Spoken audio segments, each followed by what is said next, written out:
जिस दिन तुमने अपने मन को नियंत्रित करना सीख लिया, उस दिन दुनिया की कोई भी परिस्थिति तुम्हें आसानी से नहीं हरा पाएगी, क्योंकि असली लड़ाई बाहर की दुनिया से नहीं बल्कि तुम्हारे अपने विचारों से होती है।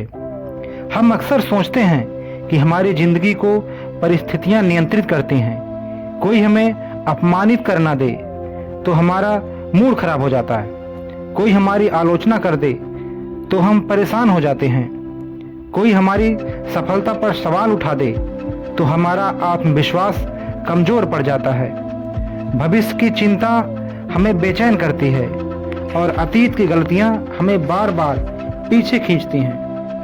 लेकिन एक महत्वपूर्ण बात समझिए, मन को नियंत्रित करना मतलब विचारों को पूरी तरह रोक देना नहीं।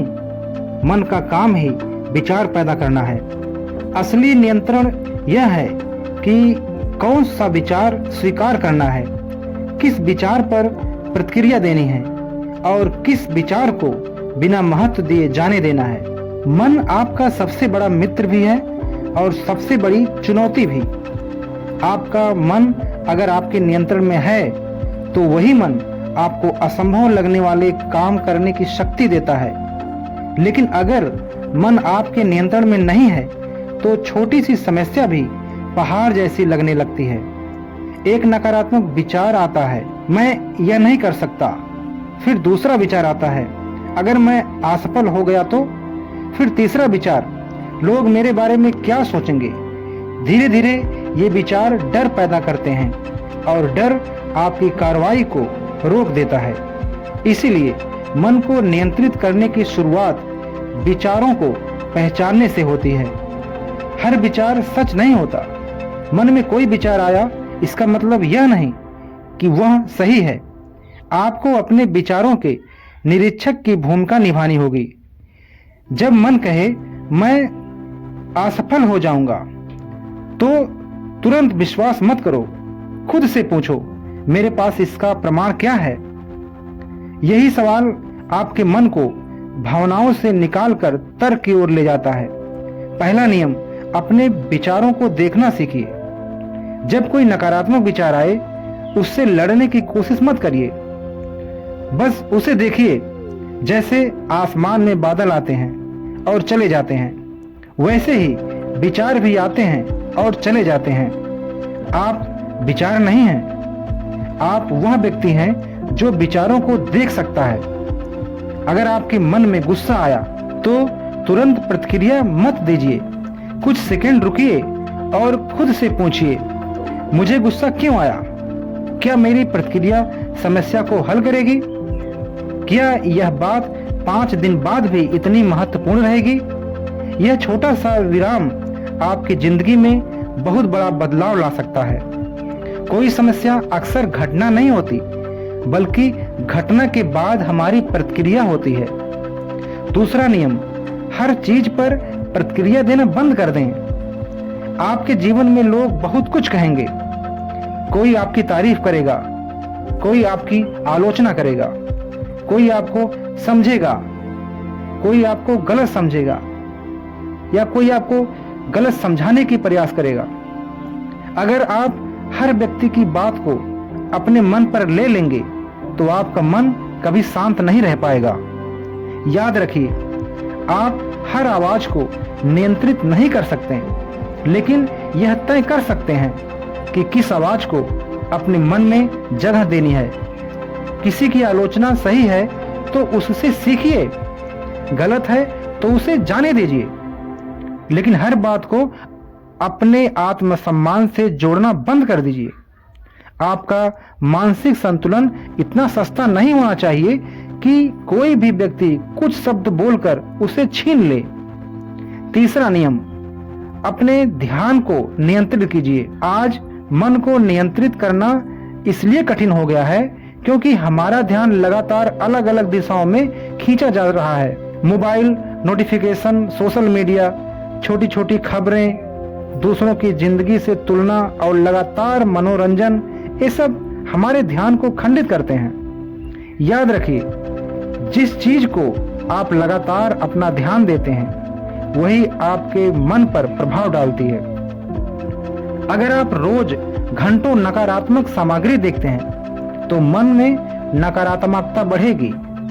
अगर आप लगातार दूसरों से अपनी तुलना करते हैं तो असंतोष बढ़ेगा। अगर आप अपने लक्ष्य पर ध्यान देते हैं तो धीरे धीरे आपकी ऊर्जा उसी दिशा में जाने लगेगी। इसीलिए अपने दिन में कुछ समय ऐसा जरूर रखिए जब आप मोबाइल से दूर रहें और केवल अपने विचारों के साथ रहें। अब चौथा नियम सुनिए, मन को अनुशासन की आदत डालिए। मन हमेशा वही करना चाहता है जो आसान लगता है। सोना आसान है, टालना आसान है, बहाने बनाना आसान है, लेकिन सफलता अक्सर आसान रास्ते पर नहीं मिलती। इसीलिए आपको मन की हर इच्छा पूरी करने की आदत छोड़नी होगी। मन कहता है आज व्यायाम मत करो, आप कहिए फिर भी करूंगा। मन कहता है आज काम बाद में कर लेना, आप कहिए नहीं पहले काम करूंगा। यही छोटे छोटे निर्णय मानसिक शक्ति बनाते हैं। अनुशासन का अर्थ यह नहीं कि आपका मन कभी आलस नहीं करेगा। अनुशासन का अर्थ है आलस होने के बावजूद सही काम करना। पांचवा नियम, अतीत को बार बार मत जिए, अर्थात अतीत में बार बार मत जाइए आप। बहुत से लोग वर्तमान में नहीं जीते। उनका शरीर वर्तमान में होता है लेकिन मन अतीत में फंसा रहता है।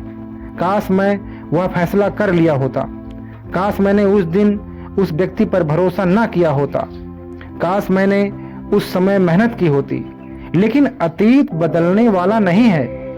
आप उससे केवल दो चीजें ले सकते हैं, सीख और अनुभव। गलती हुई है, सीखिए। असफलता मिली है, कारण समझिए। किसी ने धोखा दिया है, आगे बेहतर निर्णय लेना सीखिए। लेकिन उसी घटना को हर दिन अपने मन में दोहराते रहना समस्या का समाधान नहीं है। अतीत से सीखो लेकिन अपना भविष्य अतीत के हवाले मत कर दो। छठा नियम, भविष्य की चिंता को वर्तमान के काम में बदलो। भविष्य की चिंता बढ़ती है जब आपके पास स्पष्ट कार्रवाई नहीं होती। हम सोचते रहते हैं आगे क्या होगा, अगर मैं असफल हुआ तो, अगर चीजें मेरे अनुसार नहीं हुई तो। लेकिन भविष्य का जवाब सोचते रहने से नहीं मिलता, वह आपके आज के काम से बनेगा। अगर परीक्षा की चिंता है तो पढ़ाई कीजिए, अगर करियर की चिंता है तो कौशल सीखिए, अगर आर्थिक स्थिति की चिंता है तो अपनी क्षमता बढ़ाइए, अगर जीवन में बदलाव चाहते हैं तो आज एक छोटा कदम उठाइए। चिंता की कार्रवाई में बदलना सीखिए, क्योंकि जिस ऊर्जा को आप चिंता में खर्च करते हैं उसी ऊर्जा को प्रयास में लगाया जा सकता है। अब सातवां नियम समझिए, अपने शरीर का ध्यान रखिए। मन और शरीर अलग अलग दुनिया नहीं है। जब आप लगातार कम सोते हैं, शरीर को आराम नहीं देते, बिल्कुल सक्रिय नहीं रहते और अपनी दिनचर्या को अस्त व्यस्त रखते हैं तो मानसिक संतुलन बनाए रखना भी कठिन हो सकता है। इसीलिए पर्याप्त आराम, नियमित शारीरिक गतिविधि, संतुलित भोजन और व्यवस्थित दिनचर्या आपके मानसिक अनुशासन को मजबूत करने में मदद कर सकते हैं। अपने मन को मजबूत बनाना है तो शरीर की उपेक्षा मत कीजिए। आठवां नियम, मौन की शक्ति समझिए। हर समस्या का जवाब बोलना नहीं होता। कई बार सबसे शक्तिशाली प्रतिक्रिया होती है मौन।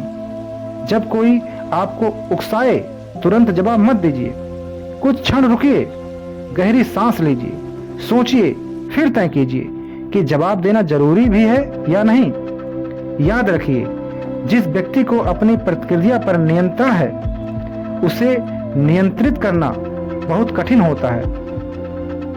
आपके जीवन में कई लोग आपको गुस्सा दिलाने की कोशिश करेंगे, लेकिन अगर आपकी भावनाओं की चाबी आपके हाथ में है तो नियंत्रण वास्तव में आपके पास नहीं है। नौवां नियम, छोटे लक्ष्य बनाइए। मन को नियंत्रित करने के लिए बहुत बड़े संकल्प लेने की जरूरत नहीं है। आज केवल 1 घंटा बिना मोबाइल के काम कीजिए। आज एक जरूरी काम पूरा कीजिए। आज किसी अनावश्यक बहस से बचिए। आज गुस्से में तुरंत जवाब देने से पहले 10 सेकंड रुकिए। आज अपने लक्ष्य के लिए कम से कम 3 मिनट रुकिए।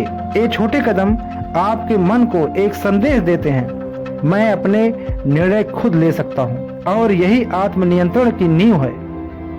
10वां नियम, खुद से सही सवाल पूछिए। जब भी आपका मन परेशान हो, खुद से सवाल पूछिए, क्या यह समस्या वास्तव में उतनी बड़ी है जितना मेरा मन इसे बना रहा है? क्या मैं इसे नियंत्रित कर सकता हूँ? अगर नहीं, तो मुझे अपनी ऊर्जा कहाँ लगानी चाहिए? इस परिस्थिति में मैं क्या सीख सकता हूँ? अभी मेरे नियंत्रण में सबसे छोटा कौन सा कदम है? ये सवाल आपके मन को दिशा देते हैं, क्योंकि अक्सर हमें समस्या से ज्यादा समस्या के बारे में सोचने से परेशानी होती है। अंत में एक बात हमेशा याद रखिए, अपने मन को नियंत्रित करना एक दिन का काम नहीं है, यह रोज की साधना है। कभी आप सफल होंगे, कभी गुस्सा आप पर हावी हो जाएगा, कभी चिंता आपको परेशान करेगी, कभी आप अनुशासन तोड़ देंगे, लेकिन इसका मतलब यह नहीं कि आप असफल हो गए। हर बार वापस आइए, फिर से शुरुआत कीजिए, अपने विचारों को देखिए, अपनी प्रतिक्रिया को नियंत्रित कीजिए, अपने ध्यान को सही दिशा दीजिए, अपने शरीर और दिनचर्या पर ध्यान दीजिए, और सबसे महत्वपूर्ण, अपने मन को अपना मालिक नहीं, अपना साधन बनाइए। क्योंकि जिस दिन आपका मन आपके लक्ष्य के अनुसार चलना शुरू कर देगा, उस दिन आपकी क्षमता कई गुना ज्यादा बढ़ जाएगी। लोगों को जीतने से पहले अपने मन को जीतिए। परिस्थितियों को बदलने से पहले अपने प्रतिक्रिया को बदलिए। दुनिया पर नियंत्रण पाने से पहले अपने विचारों पर नियंत्रण पाइए। याद रखिए, मन को जीतना दुनिया की सबसे बड़ी जीत है, और यह जीत किसी एक बड़े फैसले से नहीं मिलेगी। यह मिलेगी हर उस छोटे क्षण में जब आपका मन गलत दिशा में जाना चाहेगा और आप शांत होकर कहेंगे, नहीं, फैसला मेरा होगा।